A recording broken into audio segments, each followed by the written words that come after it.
Hawaii Island Tour and Workshop. And this time I'd like to introduce our extension agent, Mr. Russell Galanti, who was the moderator of the tour and workshop. Awesome. Hi, Johnny. Hi. Hi, Russ.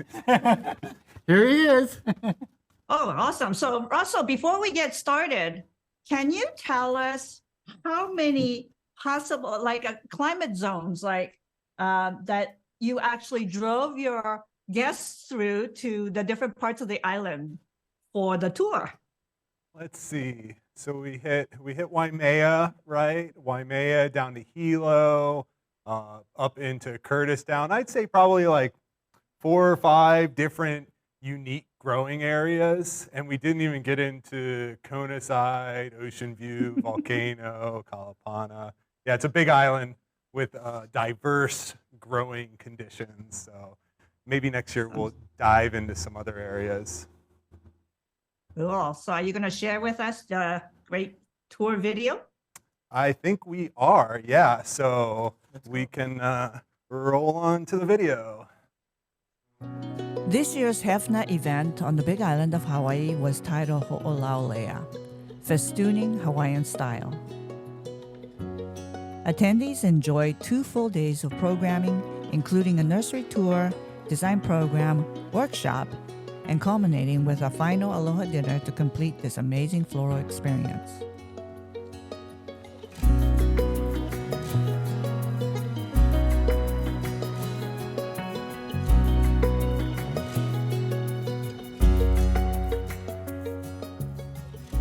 Attendees were first treated to a guided nursery tour, visiting 5 local farms around the Big Island of Hawaii.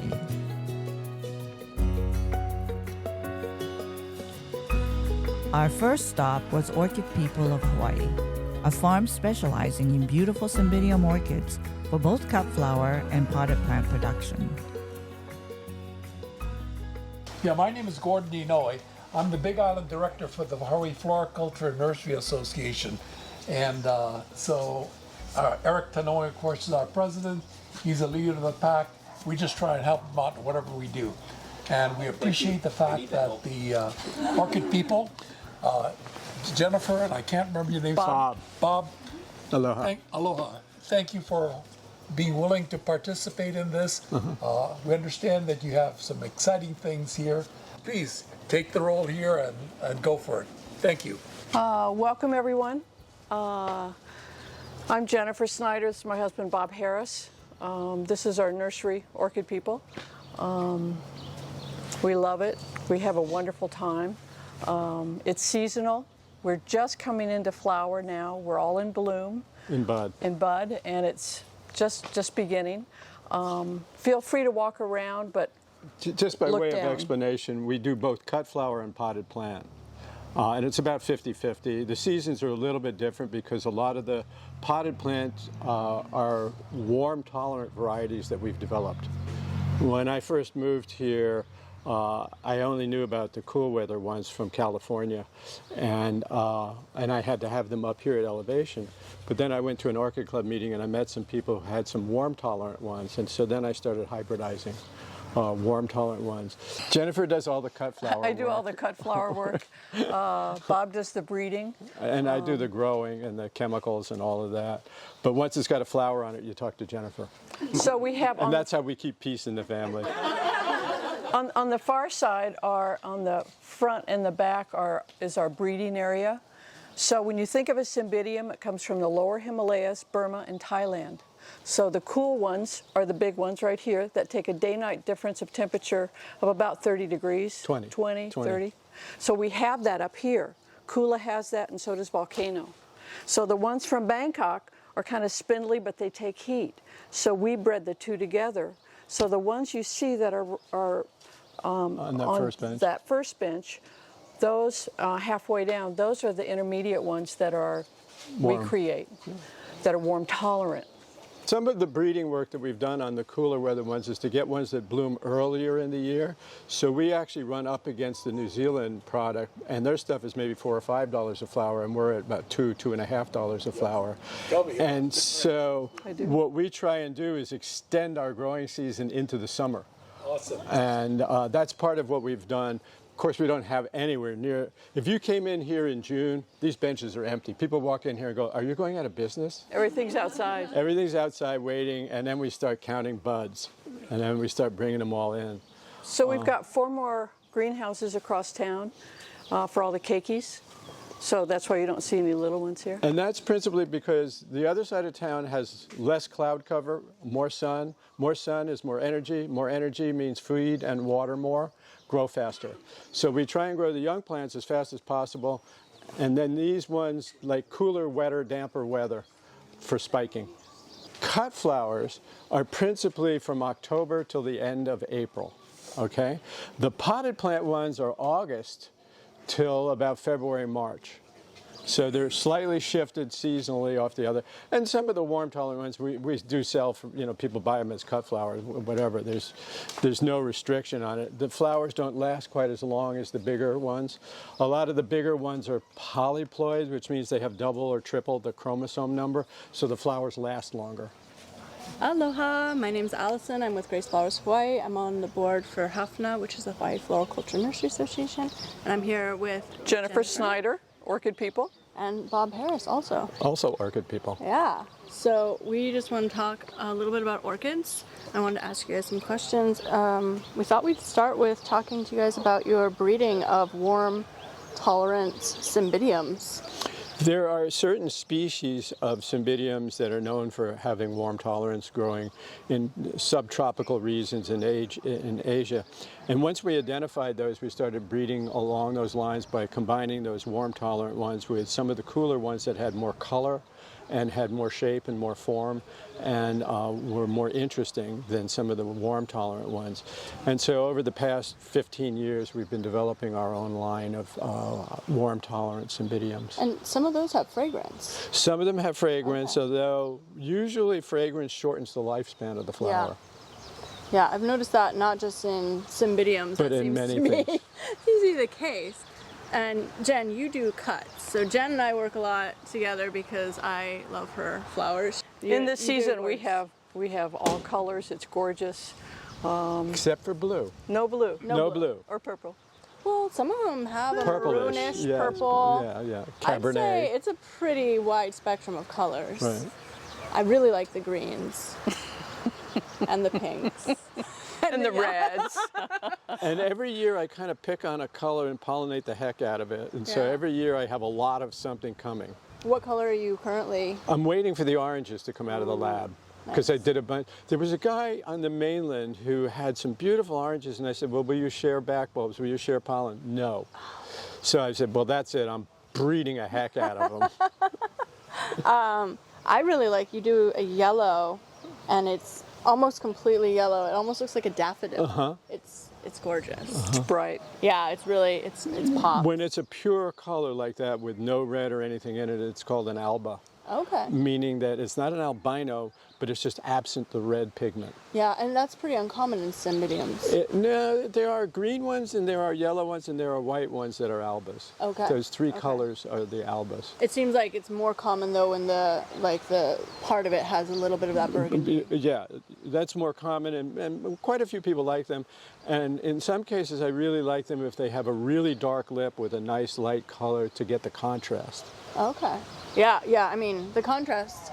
I'm sure we'll show you some of the pictures, but it's just amazing. Thank you so much. We love what we do. Yeah. So- the orchid people. And we do what we love. Now Yeah. we do what we love. The next stop was Greenpoint Nurseries in Panieva, just north of Hilo. Greenpoint is a premier producer and exporter of cut anthuriums, orchids, tropicals, and foliages of exceptional quality. I see a lot of familiar faces and some new faces too. Yeah, welcome again to Greenpoint. So just let you know the history. We started in 1976. It started by Harold Tonoy, Eric's father, and Eric joined him later on in this business. And now Eric has 3 sons helping him. Yeah, we have Mark, you know Mark. We have John. Where is John? All right, over there. And then we have Chris. Yeah, helping in the 3rd generation farm. We are going through the 3rd generation now. Primarily we grow anthuriums, you can see on the floor. So we grow about 40 different varieties of anthurium. and mostly bred by University of Hawaii, Manoa. We have a breeder, Dr. Tessie Amori. Yeah, that's her main job, just to breed.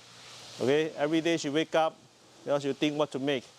Of course, she has some advisor, and some advisors over here like Sue, Lois, yeah, Kathleen, yeah, working with Dr. Tessie Amori, giving her updates, what color, what shape, yeah, what people like, yeah. So she will come up with something and then try to work with them, and hopefully we can come up with something new, different, that everybody loves it, everybody wants it, yeah. So every year, Dr. Tessie Amori will release 2 or 3 cultivars to the industry every year. So the breeding process, I think, Mark, correct me wrong, it takes about 10 years, yeah, to do one hybrid. I think John will show you later on outside on the growing part. So primarily we ship all over United States, FedEx. FedEx man just left. Yeah, 2 days. Next day to West Coast and 2 days to the East Coast. We do some shipment to Canada too. Take 2 days too. Yeah, to Vancouver or to Toronto, take 2 days. So we started Anthurium, and then we diversified too. We don't only ship Anthuriums. We ship tropical flowers and foliages like heliconias, yeah, exotics, like rattlesnakes, spectaculars, also foliage, monstera, hala, lawai, you name it. We have what we can find or what we grow here.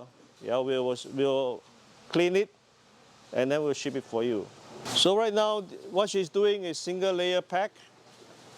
And this is the preferred way for us to do any shipping to anywhere, because you have less movement in the box, so there's less bruising of the flower. So what she does, she cut the stem and then she insert individually, one by one, into a foam. Depends on the size of flower, that will depend on how many go into the box.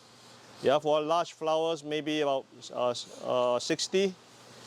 Yeah, for a smaller flower, maybe can go up to 120. Anthuriums, usually they ship well, they last about quite a long time, at least a month in the vase. Yeah, so we're shipping without water, but before she closed the box, she will sprinkle some water on top, because the spadic, they can take in water too. Yeah, not only the stem. So not only Anthurium we're growing right now, we have also tropical flowers on the top. Yeah, we have a total about maybe 60 acres of Anthurium, orchids, and tropical flowers. So we have Sharon here. She will demonstrate how we clean a red ginger. Yeah, this is the most tedious part, the most delicate part of cleaning. Yeah, that is a ginger flower. Of course, they will soak that in a soap. It's a safer soap, LOC. Yeah, we try to soak that about 5 minutes, so to kill any insect or suffocate any insects. We can there's contact with the soap solution. So then she will shoot down with water. So like I said, it's got so many flowers here. So every indigenous flower, she had to shoot it down. So another thing that before we ship out, yeah, we let the flower dry a little bit more. When they come to here, they do another inspection. Yeah, they will check everyone again, look at everyone, make sure there's no mealybugs, white flies, or scale before they put in the sleeve and then go into the box. All right, everybody. Well, again, I just introduced myself. I'm John Inouye. Mark is my brother. We are the 3rd generation of the family business. We're looking at this unit here. Was our first unit built in 1976. This is about 5 acres. So we're on a 20-acre production farm here. I had a question. We grow all of our flowers in 100% volcanic cinder. So this was trucked in from one of the 1960s lava flows down in Komohana. So this was all brought in from that time. So these are 35-year-old cinder, and we're still farming with the same cinder. So it's kind of that sustainable way. My grandfather decided to transition to cinder when he farmed because of its porous characteristics. It doesn't hold water. There's a lot of drainage, but there is no nutrients if you're farming with soil or some kind of amendment. So we do add slow release. We do add our own fertilizer throughout the years. This location, we get about, I like to say 128 inches of rain per year. I think it's more than that now. We're probably 140 plus a year at our location. So you might see all these irrigation heads. It's not necessarily for irrigation, but it's to regulate the temperature. You can feel this heat right now. So most times we'll run it pulse it for 3 minutes just to cool the house down. Through our experience and with the university, they found out 80 degrees, when you get that temperature, you can feel it on the leaf, it's getting hot. Anthuriums will shut down, they'll close up all their openings, no photosynthesis. So that's why we're trying to regulate that temperature in the shade house. So with the university, Mark, you want to touch base on a little bit on that, on what they do in the process to select and all that, and you can talk about this section real quick. Yeah, too. sure. I think Neil mentioned it earlier. So we work heavily with the University of Hawaii in Manoa with Dr. Tessie Amore. Her process of breeding, actually just in process of breeding anthuriums in general, it's very lengthy. It takes about 13 to 14 years. So usually hybridization until flowering of your seedlings takes about 3 years. Then it's going to take an additional 5 years to select a potential variety, evaluate it, and then eventually field test it. And that field testing will take another maybe 5 to 6 years. So the field testing will mean sending plants out to cooperator growers around the island where they plant it in their own prospective areas, and they grow it, harvest it, market it, and then give remarks back to the breeder as how well it's growing, if there's disease and pests or anything of that nature. This tag here is still numbered. These are actually, we are a cooperator. Is that the term? We're one of the cooperators, so they send us the tissue culture plant material. We grow it out for them in the field testing, we can call it. We'll give the school the feedback of growing characteristics, but at the same time, the flower characteristics. I don't know how much people know, but I always ask this question, how many flowers does one plant produce on it? Anyone take a guess? 20. 20? 30. 30? One more. In my experience, only about 5 to 6 a year. Nailed it, boom. So on average, one plant will produce 5 to 6 stems a year. Again, if we're talking from a grower's perspective, either mechanical damage, insect damage, weather, maybe 3 to 4 marketable flowers per plant per year. Is that one plant or 3 plants, for example? So the question, very good question, 1 plant or 3 plants. Our practices started from our grandfather. We put multiple plants in one hole. More traditional growing methods is going to be 1 plant, 1 plant, 1 plant in a row. Yeah. So that's how we're testing to put volume into our field, utilizing our spaces. And so, traditionally a grower would have 15 to 25,000 plants per acre. This would be an acre. We are testing it, and it's proving itself. Of course, it's more tedious, a little bit more attention to detail, but we're pushing 35 to 40,000 plants an acre. Yeah. Hey, I'm here with my friend John Inouye from Greenpoint Nursery. I'm Russell Galanti. We work very closely together. Let's see, what question do I have for you, John? If you could breed any variety, any color of anthurium, what are people asking for that we don't have, right? Right, that's a good question. The traditional green anthurium is still the hottest, and also we're going into whites or pastels. Okay. That's that color scheme. If I could breed, that's what would be a And then shapes? Shapes, still people enjoy the heart-shaped varieties or the Amnicola tulip ones. Amnicola, so that's the tulip variety. Kind of They've a got the longer really, face. yeah. Have you ever seen the pigtail anthuriums? Yeah. Those would be a really good one if we That could would figure be out how to good. get production down or breed them into a productive variety. That was something Yeah. to look into. Yeah. That would be pretty cool. Please help us, Russell. I'm not the breeder. We got to get Tessie to do it. The third stop was the Puna Flower Power Orchid Park project in Kehl. Gordon Inouye leads this agricultural cooperative of orchid farmers who came together after the devastating loss in the Kilauea volcanic eruption in 2018. In April of 2019 as a cooperative. What gave rise to Puna Flower Power was the Puna eruption in 2018, which devastated the orchid industry here on the Big Island. The majority of the orchid growers were located down in Komohana, and of course that wiped it out. The impact on the industry was tremendous. And so the mission of Puna Flower Power was to regrow the orchid industry, especially the potted orchid industry here on the Big Island. We have a huge budget, it's about $2.5 million, but we're about 2/3 of the way there, and we are not finished yet, but we're well on the way. Facilities totally off-grid. These are a couple of 40-foot containers we use to bring in supplies. We level them out, use it as a frame to house our solar panels up there that feed all the power for the nursery, solar power and catchment water. So we don't tap into the grid at all. We're totally self-sustaining in that respect. We grow primarily dendrobium orchids and oncidium orchids, although we also have a few vandas and cattleyas. This is just a little sampling of some of the orchids that we grow here. The dendrobium, of course, the various oncidinae there, and let's see, and a grammatophyllum. Most of the plants here are mature dendrobium orchid plants.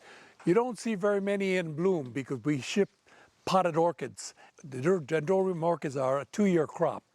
So like I say, they come here in flasks and they're put into pro trays like this. We're at about 300 feet elevation, and Komohana is down near sea level. And so what we're trying to do is replicate the microclimate that was evident down there. So we'll move on. Right now we have about 130,000 plants in the nursery.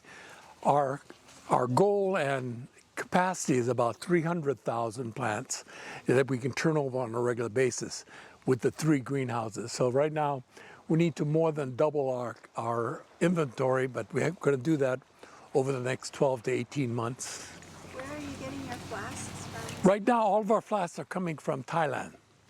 Again, I've spoken to Russell, and I know that we need to get behind this movement, but we need to build a laboratory here in Hawaii, serving Hawaii. I think it needs to be subsidized by the state of Hawaii in terms of construction. I think we need to subsidize the operation, and it can address itself to all the different crops that we grow here in Hawaii. I know one of the major problems we have is virus ginger, and our yields are going down because all of the gingers are infected. What we need to do is be able to get clean plant stock and plant ginger just like in the anthurium business, where you rotate your crops every 5 to 7 years. And that way you get high yields and better product at a premium price. I think the yields will go up as well as your sizes. I think they can substantially increase the income if we do that. And I'm just talking about the ginger industry. We also have issues with so many other different crops. Tea leaves, again, are another issue. It's a high demand item that we sell a lot of, but if we had clean material and we could grow effectively, we can substantially increase our market share. There was a time where at Pacific Floral Exchange, we had a standing order for 10,000 tea leaves a week. But then all of a sudden we lost it because it's coming out of Costa Rica. They could underprice us. And we can't do much about it because, the grower has to live. He can't bring his price down. So we lose that market share. So it's very important we do it. The potted plant industry right now, the potted orchid plant industry probably needs about 200,000 plants a year in terms of flasks. That can grow to probably 500,000 a year if we had our own labs and be able to clone it here operationally. So I know that these are things that we need to do in the industry. The goal is, how do we make this industry such that it'll survive for the next generation? We do that by making it a profitable enterprise, by supporting items that make it the yields greater, that help the farmer. And I think this is what we can do that's the role that part of agriculture can do in terms of supporting agriculture. Our next stop was CNC Tropicals in Keau. This farm started up in 2018 with 3 acres and have since grown to 10, specializing in gorgeous heliconia, ginger, along with many varieties of tropical foliage. This is Shane Castillo. He's one of the partners and co-partner Chris, and they're the owners of CNC Tropicals. Again, I had just met Shane and now Chris recently, and anyway, they got a lot to tell you about, and I think I promised a number of you a visit to the real tropical rainforest. So here it is. Thank you. Yeah, so this particular place, the slope, allows the water to kind of pool in this area, and so there's lots of dirt.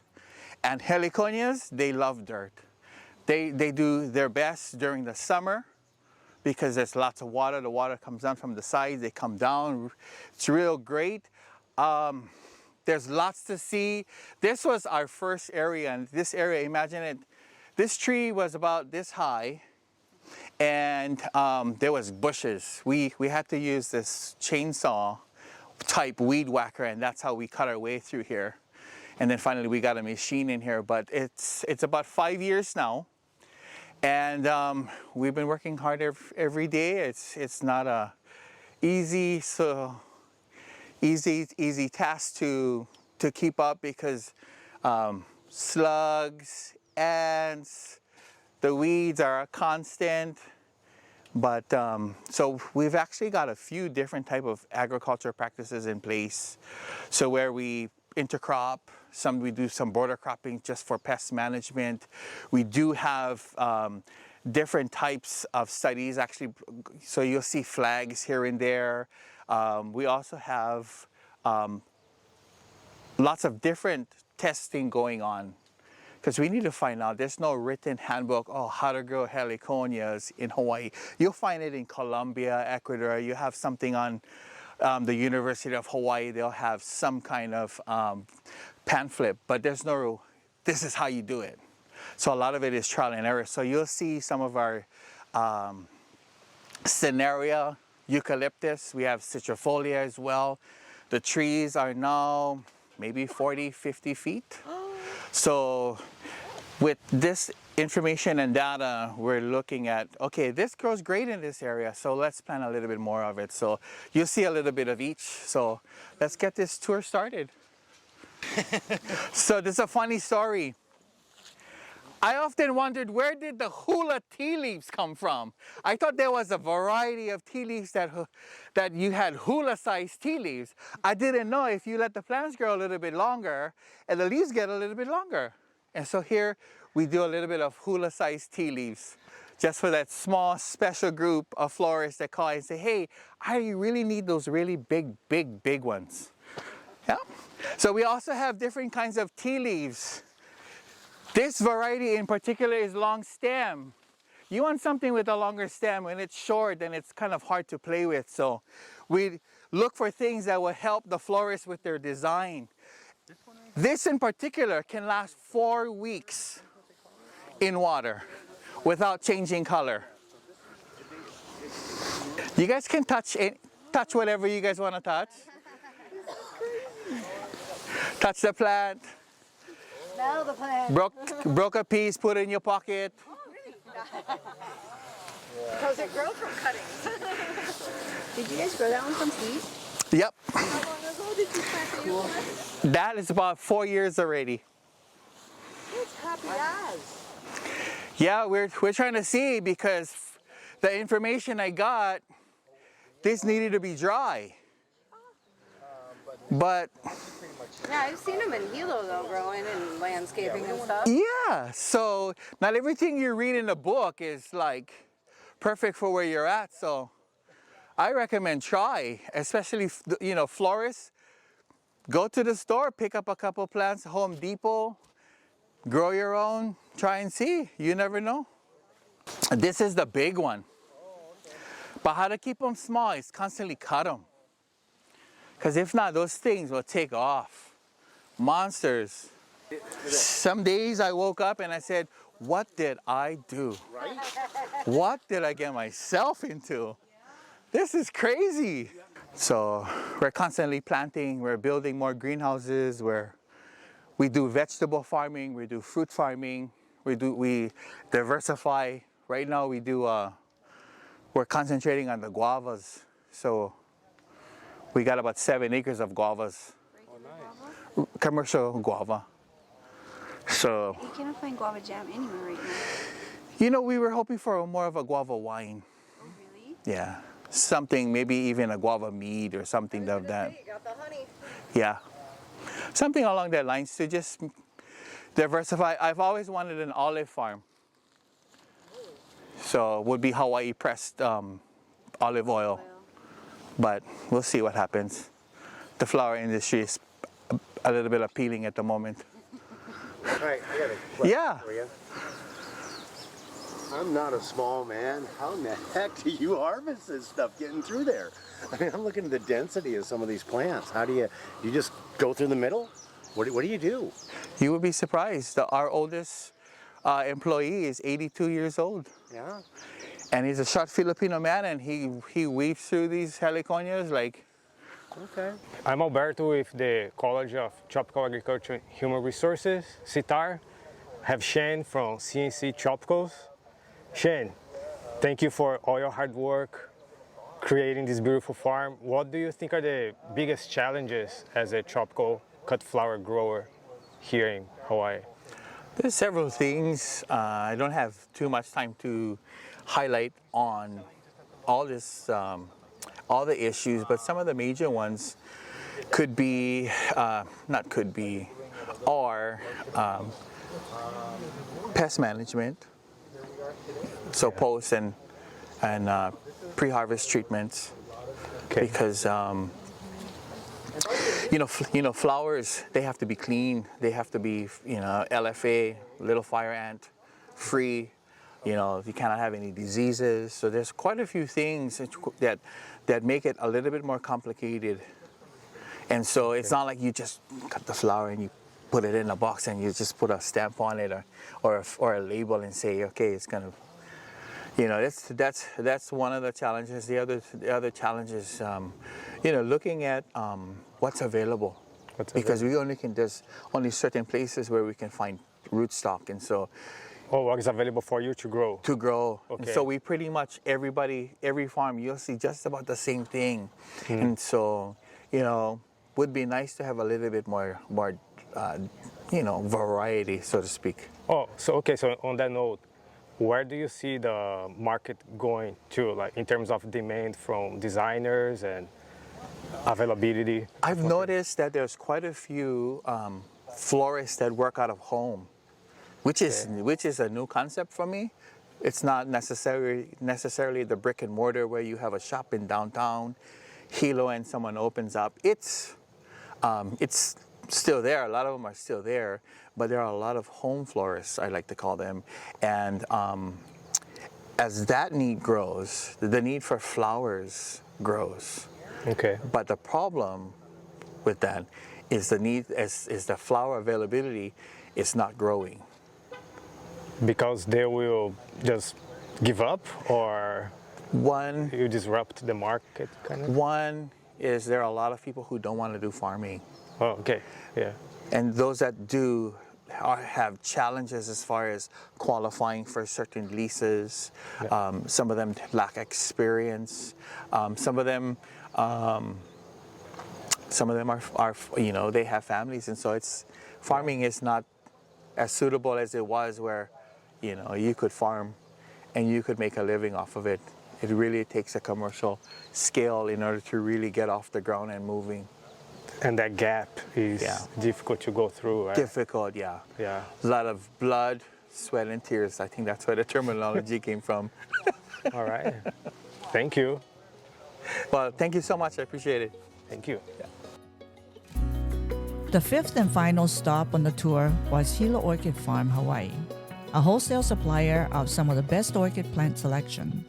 Attendees were treated to a tour of their state-of-the-art greenhouse operation, a haven for any orchid enthusiast. This is Mr. Aubrey Hansen. He's, I asked him what his title was, so he's a BMWIC. Big Mother, what's in charge? Anyway, Aubrey is more or less a general manager here. He's married to the daughter of the founder of the Hilo Orchid Farm, Mr. James Fang. Again, James Fang and ourselves go back a long time ago when they first got started. But they put together an outstanding nursery here. They do a lot of things very, very well. Thanks everyone for coming. So like Gordon said, we've this Hilo Orchid Farm, we are a wholesale orchid nursery. So meaning we don't have any retail. So a lot of the plants you'll see today are going to be in their early stages. We like to ship things out before they start to flower or usually even budding. So you'll see things in spike or low spike or not spiking at all. This gives our customers a longer shelf life, and they also gives the plant some time to adjust to their growing environment over there. We ship all over the country and to Puerto Rico. We've been around since 1990, so about 30 years. And we originally started in Hilo. That's why the name is Hilo Orchid Farm. But in the back of James's backyard was his first greenhouse. And then eventually we moved out here. Our first greenhouse is on the other side of this one here. We won't go over there, it's pretty small. And then built a total of 7 greenhouses right now. We're on 36 acres. This is our holding area. This is our third greenhouse. So pretty much when throughout the week, during our harvest days, up in other greenhouses, we'll bring the plants that are ready to sell down here. You can see we grow a pretty big variety of different things. We have Cycnodes, Mimodes, Maxillarias, Intergenerics, Cattleyas, a lot of different species. Yeah, nothing's really open. You can see that everything's still pretty tight. All of our greenhouses are kind of semi-climate controlled. We have sensors in each one that control the shade, the fans, the humidity. So if we need to, we can mist, we can open and close vents, open and close shade. We try to keep it at ideal temperatures throughout the year. Back here, if any of you guys are Paphiopedilum fans, we have most of our multiflorals and sequential bloomings are back here, and some other species and other paths down there. But we'll keep going. In this greenhouse, we're growing Maudii, Paphiopedilum Maudii, and then also complex hybrids on this side. And then you'll see in the middle we have a lot of we call it plug trays. Those are basically little cakeys that when we get from the lab, we put them in a little plug tray cells, 60 cell trays, and then about another year or so until they're ready to be potted up again. Down here you'll see some complex hybrids paths. The season is coming now, just starting, so the season usually will be for complex hybrids, usually in the winter, late fall, going into winter, early spring. But we're just starting to harvest these guys now. Complex hybrid is basically, like the name says, it's just a very, very complex hybrid. It's been hybridized and mixed so many times. And they're just really kind of going for the shape or the color, and you're just constantly breeding and crossbreeding them again and again and again, like a Phalaenopsis. There's so many times that people have done that. So that's yeah, it's so far removed from the original species that we just call it complex hybrid. One of the tags. And here, these are our plug trays. There's not too much right now. We've been doing a lot of potting, but you can see these little cakeys, how they come out. So they'll come in flasks from the lab, about maybe half the size of this, or not too much longer than this, but then we'll put it into these Oasis cubes, which is our growing medium in here, and then we will grow them for, let's see, this was potted up last year, the end of last year, so, maybe another 6 months or so for those, and then we'll put them into 3 or 4 inch trays. From this greenhouse on, we all have these water boom systems. Makes it a lot easier than the sprinkler systems that we have in the older greenhouses. It's not automatic, not this greenhouse. The next 2 greenhouses are automatic, but it's it makes life a lot easier. So, and with the rolling benches also.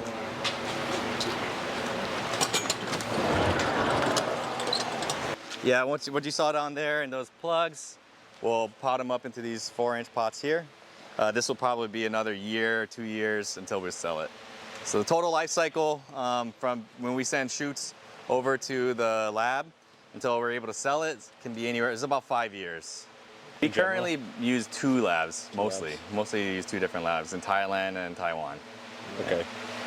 And they have your stock kind of just in vitro, or you always send it? We're always sending things over, yeah.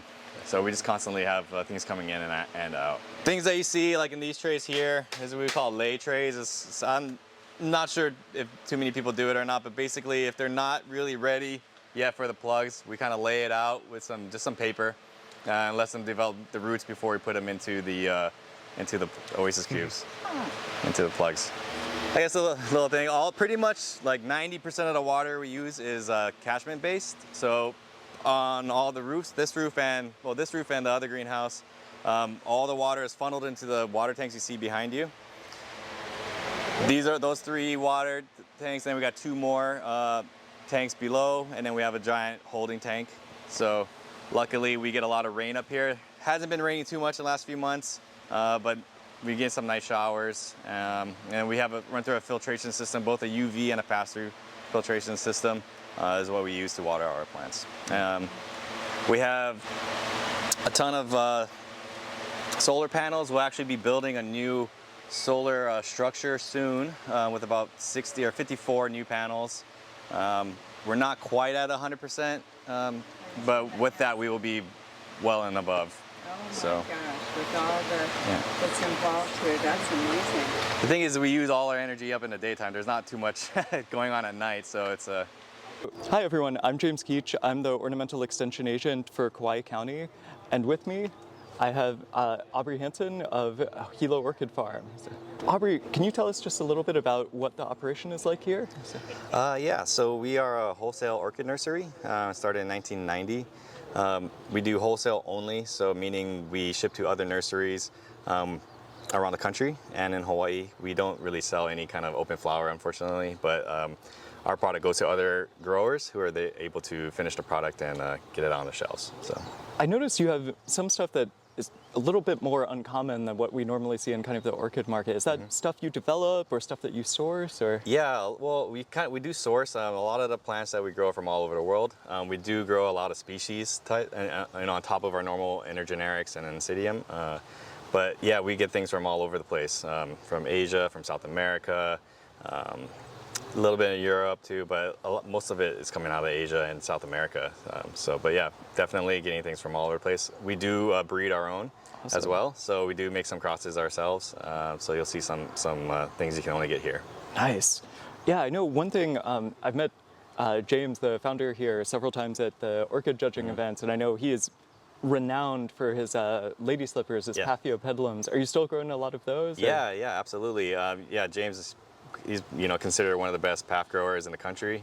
So that's definitely where his passion is on that. A lot of complex hybrids, multiflorals, sequentials, and Maudii, definitely, and species even. Yeah, I thought I saw a really nice Henryanum, I think, or something back there. So I guess we work with growers, but we also do some work with designers. Do you have any thoughts about the use of orchids in floral design at all? Oh yeah, sure. I mean, we have a couple customers locally who are designers, and we always try to set things aside for them to use. And they do a great job on it. You can use pretty much anything. Cattleyas, zygos, paths, intergenerics. You got a huge range with orchids, right? You can have tall, short, big flowers, little flowers, so you can get really creative with it in an array of colors. So, is there one that you think is kind of underutilized that you'd like to see used more? Well, back in the day, they used to use paths as over here as a corsage. I think that they should bring those back. That'd be awesome. Yeah, having like a path could be almost like a cut flower type again, So I think that if that could make a comeback, I think that would be pretty cool. Awesome. Yeah, no, I agree. I'd love to see people wearing more of those. Well, thank you so much for showing around. No worries. Every time I see here, I get all sorts of ideas and so many things I want to buy. So thank you so much for emptying my pockets in the best possible way. Hey, no worries. I appreciate it. Thank you. Thank you. On day 2, the afternoon design workshop prepared the attendees for the spectacle of the Aloha Final Dinner. Vivian, Leah, and Kelsey, and myself, along with Lois Hiranaga and Sutaba Yamaguchi, were on hand to help the attendees create hakuleis to wear for the evening event and to complete a selection of table designs and installation decor for a lovely final evening.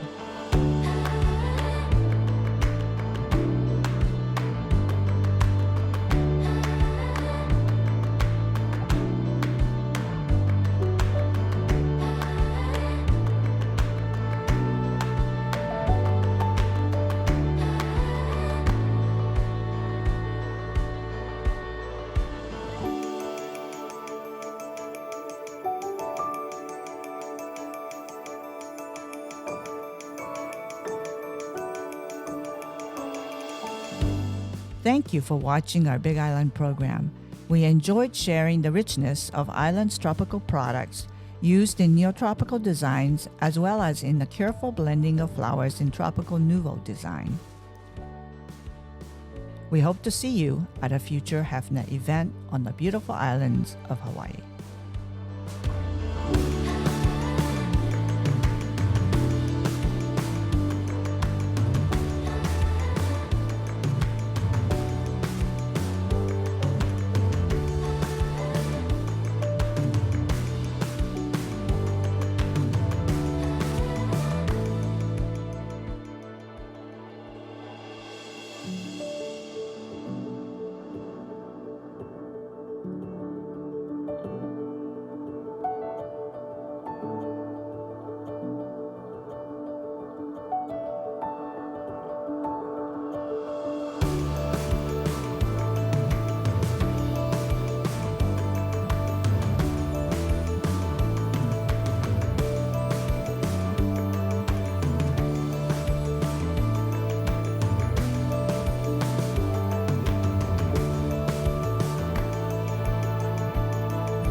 That was awesome. What a great design show that yourself and Vivian and the girls, Leah and Kelsey, put on with the help of Lois and Sue, of course.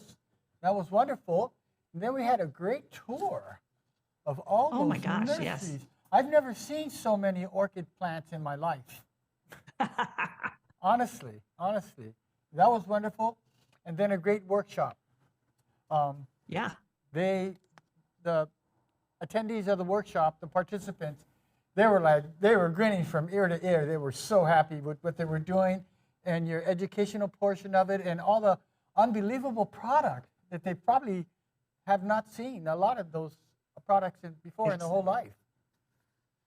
That was Exactly. It was just an amazing selection of flowers. I think we're so lucky on the Big Island, being, so close to all the big farms and the selection that's available.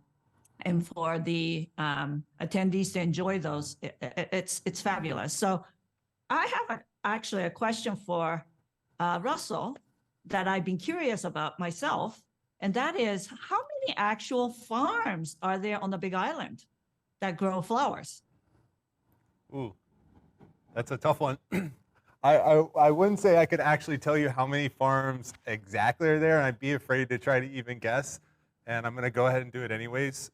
So we get data, right, through either Hawaii Department of Agriculture or through the United States Department of Agriculture National Ag Statistics Survey.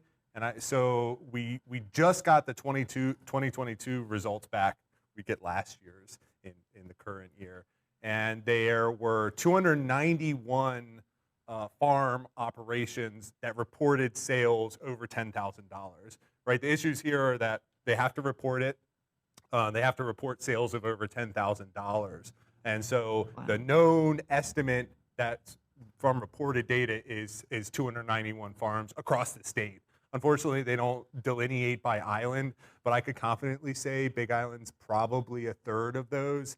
In the 4.5 years that I've worked in this position, around 3.5 of those years were specifically on Big Island. And I would say I've intimately worked with at least 60 to 70 different operations, and that's just folks who have called me and asked for help. So I'd say closer to 100 farms on Big Island proper that are doing floriculture or a related farming or nursery operation related to cut flowers, cut foliage, the floriculture industry, not even counting landscape industry or landscape nursery operations, right? But I could be way off, so I'm not confident with that number at all, right? Yeah. So Russell, there's many new small farms that are emerging on the island. How are the temperate flower growers and import replacement farming developing on the island to support the big wedding industry? Sure, yeah, and that goes back to say that, you know, a lot of farms probably aren't even producing $10,000 or more. They can just be small backyard operations that are getting started, a little bit of supplemental income when they've got other income sources. That's a very popular farming style or business operation style on Big Island and in Hawaii in general. But from the temperate perspective, I'm seeing growth in that sector, right? Everybody sees temperate flowers as this interesting and potentially profitable new market. There are several farms that are doing an insanely good job with producing temperate crops. The first that comes to mind is Daisy Dukes. We've had her on different HFNA related webinars, seminars, events. So if you've come to a lot of our stuff, you'll have seen her. One of the biggest crops they grow is dahlias. So I think these are really good, right? There's a lot of potential for the temperate crop industry to be very successful in Hawaii because it's reducing importation, which is a culturally important thing that's happening across the state. Also, the flowers tend to be higher quality and they last longer because they're not going through the shipment process, or there's just really great growing conditions here in Hawaii. So you can grow anything really well almost anywhere, depending on the crop, by environment. But what's important is we need to develop better understandings of the growing information of some of these temperate crops, right? We don't have all the data out there about how well these crops grow across the state. Yeah. Well, thank you very much, sir. Yeah. It's always great having you. Thank you. Appreciate your knowledge and your expertise. We're done already? Not yet. Good, okay. Yeah, actually, I think unless there are any more questions from the audience or from Hitomi, if you have any other questions. Hit me with something, Hitomi. Well, I'm just wondering about on Big Island, if there's extra sort of training for young people to come into the business. If that's something that's happening on the island to get some new surge of labor and exciting new young people coming into this, the growing business.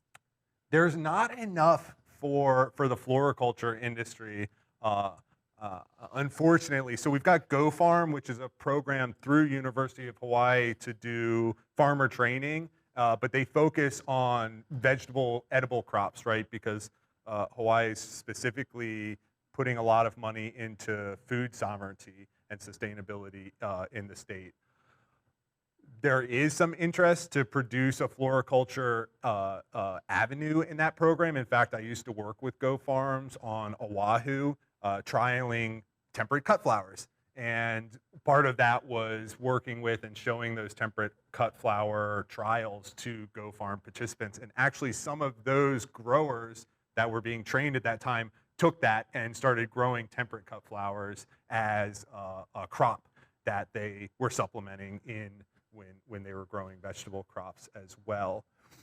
We're also working on a landscape training program. That's for the landscape industry side, but we could try to work in something like nursery and floriculture operations in through there. And I think moving forward for myself, for HFNA, and for other agents, people that are focused on this sort of change, we're going to be looking at workforce development funding to produce those programs, because it's one of the most important things is developing good skilled labor for operations that are already in existence and developing new business operations that are going to come into play in the next years.